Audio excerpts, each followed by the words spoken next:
Hello friends, कहानियाँ किस्से channel में आपका स्वागत है। तो चलिए आज की कहानी शुरू करते हैं।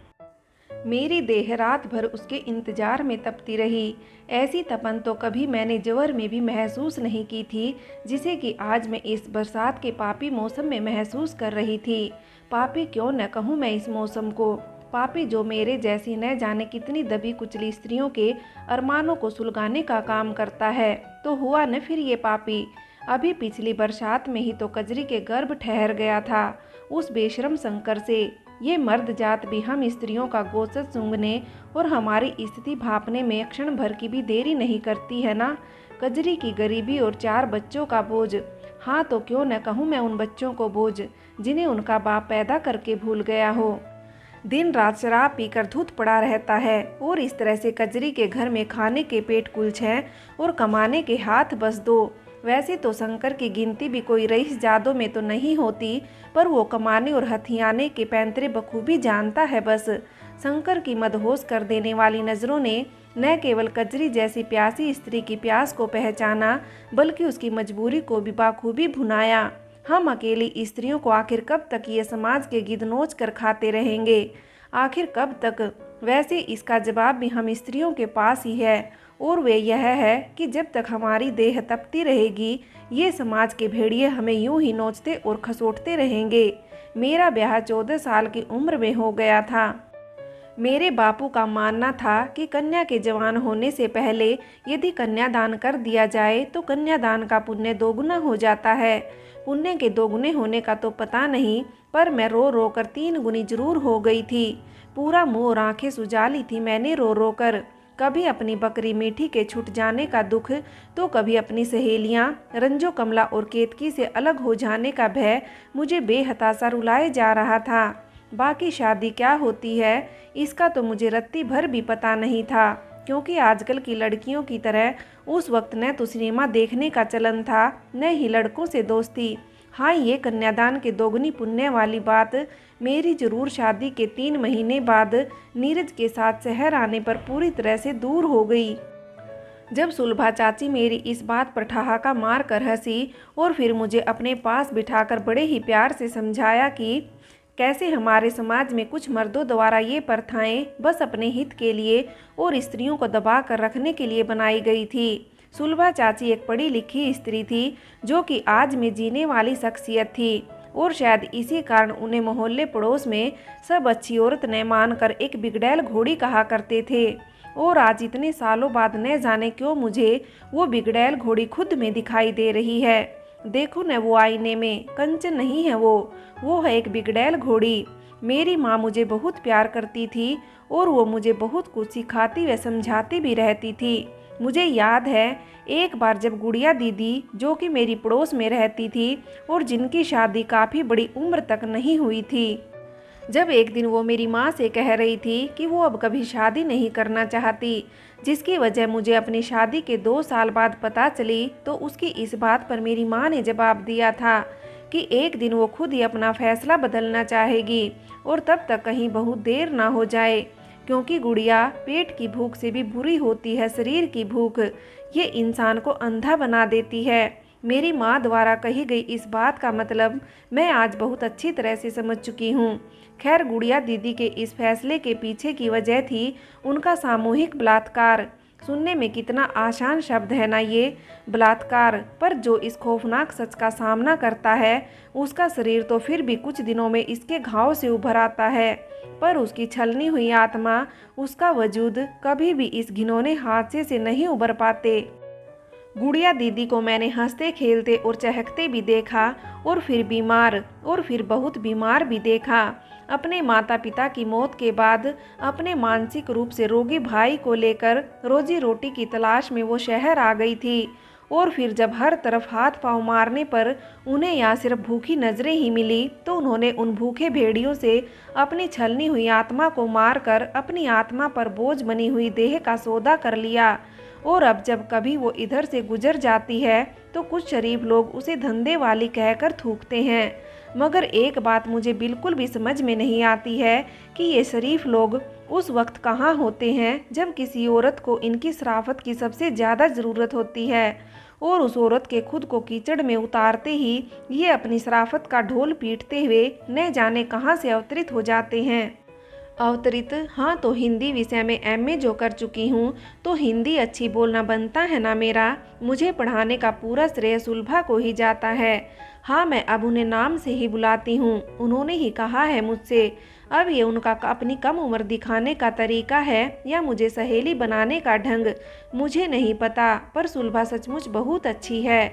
उसकी वजह से ही आज मैं परास्नातक होकर एक निजी संस्था में अध्यापिका के तौर पर पढ़ी हूँ। हाँ, तो जैसा कि मैंने पहले बताया कि मेरी उम्र थी विवाह पर 14 वर्ष और मेरे पति की पूरे 24 वर्ष। हालांकि बिचौलिए पंडित ने उसकी उम्र 20 ही बताई थी, पर वो सही उम्र बता भी देता तो कौन सा मेरा रिश्ता टूटने वाला था। जब 14 पर 20 की बात भी मेरी माँ ने बोली तो मेरी खुर्राट दादी ने उन्हें यह कहकर चुप करा दिया कि बड़ी उम्र का मर्द होगा तभी तो औरत पर लगाम कस कर रख पाएगा। मतलब कि दादी की नज़र में भी औरतें घोड़ी ही होती थी। यह बात तो साबित हो ही गई। मेरी दादी 16 वर्ष की उम्र में विधवा हो गई थी और फिर जब घर वालों को ये डर सताया कि कहीं वो अपनी तपती देह के चलते हमारे खानदान की नाक न कटवा दे, तो हमारे छोटे बाबा यानी कि मेरे बड़े बाबा के छोटे भाई ने एक रात उनके साथ ज़बरदस्ती की और फिर दबी जबान में सबने उस पर अपनी रजामंदी की मोहर भी लगा दी और इस तरह से मेरे छोटे बाबा ने हमारे घर की नाक ऊंची कर दी। हाँ, ये और बात है कि खानदान की इज्जत बचाने के इस खेल में सब मेरी छोटी दादी के जज्बातों से बड़े ही अनजान बनकर खेल गए और वो अपने पति को दूसरी औरत के साथ बिस्तर पर हर रात बांटने को मजबूर हो गई। मेरी कहानी भी कुछ अलग नहीं बल्कि बहुत ज़्यादा अलग है। हाँ, अपनी उम्र के हिसाब से मेरा शारीरिक विकास कुछ ज़्यादा नहीं हुआ था। मैं बहुत पतली दुबली थी, शरीर पर रत्ती भर भी मांस नहीं, और शायद यही बात मेरी जिंदगी में जहर घोलने का कारण बनी। मेरे पति नीरज के न तो कोई बहन थी न ही कोई भाई, और माता पिता उसके जन्म के 4 साल बाद ही किसी भयंकर महामारी में मर चुके थे। उसके थी तो बस ले देकर एक मौसी, और वो भी दूर की, जिसने उसे पाला था और उसकी शादी भी करवाई थी। रंग का काला जैसे अमावस की रात और चेहरे पर चेचक के दाग। हाँ, कदकाठी से अच्छा था, पर मेरे माँ बाप को तो बस उसका शहर में रहना और बिना दहेज के शादी करना जच गया, और उन लोगों ने आंख बंद करके मेरा उससे रिश्ता कर दिया। हाँ, तो जब उसने पहली बार मुझे कपड़ों के बिना देखा तो मेरी सपाट छाती देखकर वो इतना बौखलाया कि उसने मुझे चमड़े की बेल्ट जिस पर लोहे की बक्कल लगी हुई थी जी भर कर मारा, और फिर जब तक मैं बेहोश नहीं हो गई तब तक मारता रहा। उसके बाद तो वो रोज़ दारू पी कर आता, फिर मेरे कपड़े उतरवा कर खूब मारता, कभी चप्पल से तो कभी लातों से भी, कभी लाठी से भी। फिर एक दिन जब मेरा महीना हो रहा था तब वो मेरे पास आया और उसने पहले तो मेरे साथ ज़बरदस्ती की और फिर मुझे मेरे गुप्तांग पर चप्पलों से मारा, फिर मेरी खुली छाती पर साली हिजड़िया कहकर थूक कर चला गया। फिर एक दिन वो रात को अपने साथ एक औरत को लेकर आया। वो औरत लाल रंग का एक गाउन पहने हुए थी और उसने अपने बाल खुले छोड़े हुए थे।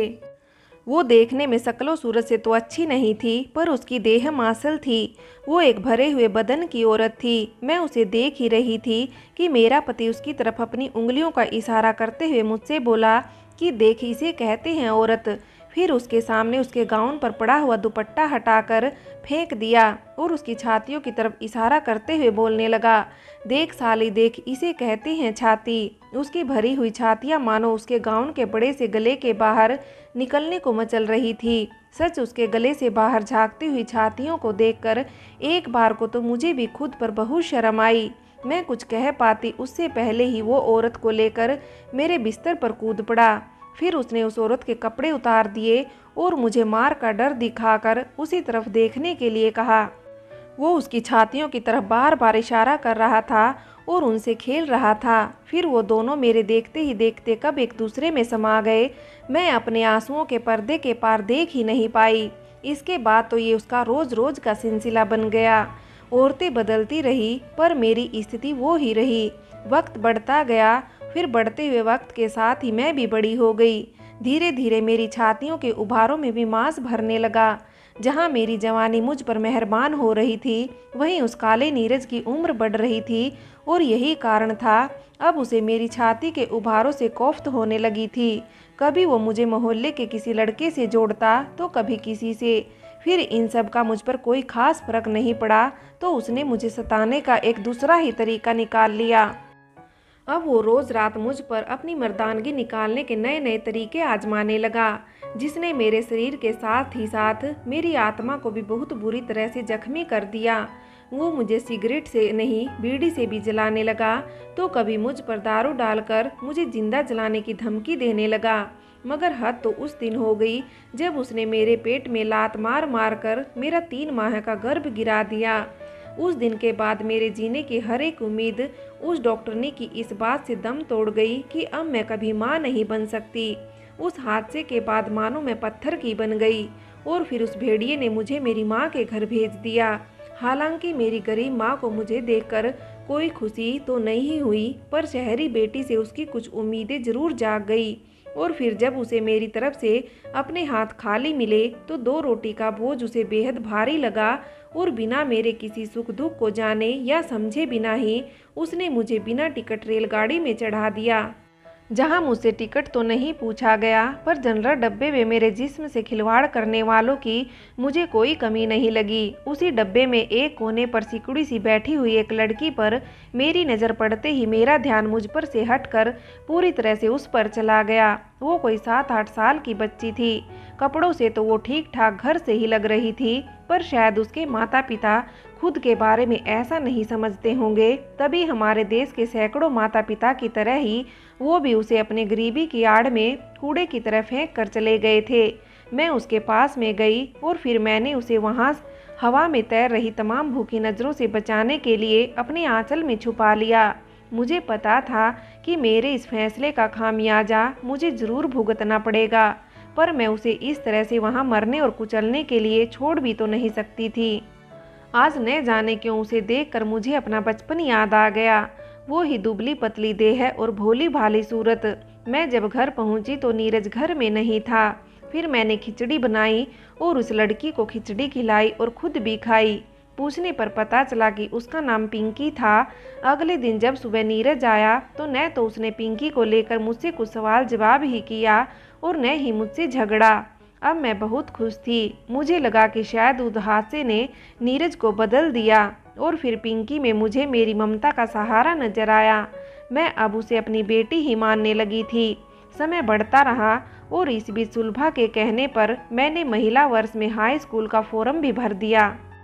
देखते देखते हाई स्कूल और फिर इंटरमीडिएट, मेरे साथ ही साथ मैंने पिंकी का दाखिला भी पास के ही एक स्कूल में करवा दिया था, तो वो भी पढ़ने लगी थी। समय गुजरता रहा और गुजरते समय के साथ नीरज की आदतें भी मुझे सही लगने लगी। अब न तो वो कोई औरत ही घर पर लेकर आता था और न ही मुझे मारता पीटता था। हाँ, दारू तो वो हर रोज़ पीता था और मेरे साथ हम बिस्तर भी वो रोज़ होता था। फिर चाहे मैं बुखार से तप रही हूँ या फिर मेरा महीना हो रहा हो, मगर मैं इन सब के बावजूद भी बहुत खुश थी कि मेरा पति अब सुधर गया है, वो इंसान बन गया है। पर मैं गलत थी। फ्रेंड्स, आगे की कहानी के भाग 2 में देखें।